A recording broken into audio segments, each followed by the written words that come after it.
সন্ধে হলেই যদি এরম গরম গরম ডালপুরি আপনার পাতে চলে আসে, নিজেকে সামলে রাখতে পারবেন কি? একেবারেই নয়। আমি তো অন্তত পারবো না। তাই সেদিন ছুটে গিয়েছিলাম আলিপুরদুয়ারের প্যারেড গ্রাউন্ডের পেছন দিকে 15 বছর পুরনো প্রণববাবুর কাছে। গিয়েই দেখি তিনি ও তার সহকর্মীরা সকলে একসাথে মিলে দেদারসে ময়দার লিচির ভেতরে পুর ঢেলে চলেছে এবং গরম তেলের সাথে যুদ্ধ চালিয়ে ফুলিয়ে তুলছে গরম গরম ডালপুরি।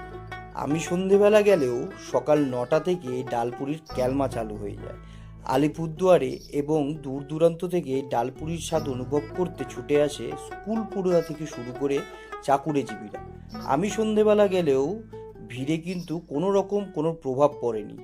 সকালবেলায় শোনা যায় এর চেয়ে আরও বেশি ভিড় লক্ষ্য করা যায়।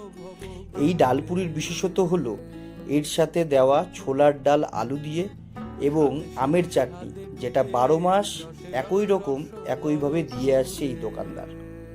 চলো তাহলে, এবার আর দেরি কিসে, নিজেদের জন্য অর্ডার করে ফেলি প্রণব সাহার বিখ্যাত এই ডালপুরি, এবং খেতে খেতে তোমাদেরকে আজকের আমার এক্সপিরিয়েন্স শেয়ার করবো। চলে এসো।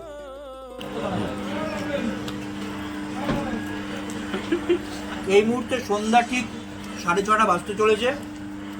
আমি বসে রয়েছি আলিপুরদুয়ার প্যারেড গ্রাউন্ডের ঠিক পেছন দিকে বিখ্যাত প্রণব সাহার এই পরোটা খেতে। আমি, আমার বন্ধু জয়রাজ এবং তার ভাই রিতম, তিনজন মিলে কিন্তু আমরা চলে এসেছি। সন্ধে জাস্ট হয়েছে, দেখুন দোকানে কিন্তু পরোটা প্রেমীদের ভীষণ রকম ভিড়। অনেকদিন ধরে শুনছিলাম সেই কলকাতার বাঘাযতীন ফোনপে পরোটা বলুন বা শিয়ালদার রাজুদার পকেট পরোটা, নর্থ বেঙ্গলের যদি ফেমাস কোনো পরোটা হয়ে থাকে আলিপুরদুয়ার ডিস্ট্রিক্টের এই প্রণব সাহার পরোটা। কিন্তু বন্ধুরা, তোমরা যদি কখনো আলিপুরদুয়ারে আসো তাহলে অবশ্যই এই প্রণব সাহার ডালপুরি বা পরোটা তোমরা খেতে পারো। আমি কথা দিচ্ছি তোমাদের প্রথমবারেই খুব ভালো লাগবে, তোমরা ফ্যান হয়ে যাবে।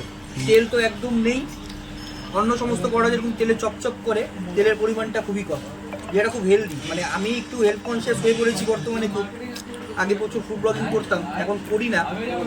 তাও আমার কিন্তু অনেকদিন পরে পরোটা খেয়ে খুব ভালো লাগছে। চলো এবার পরোটায় কনসেন্ট্রেট করি। দেখা হবে আবার পরের কোনো ভিডিওতে। বাই।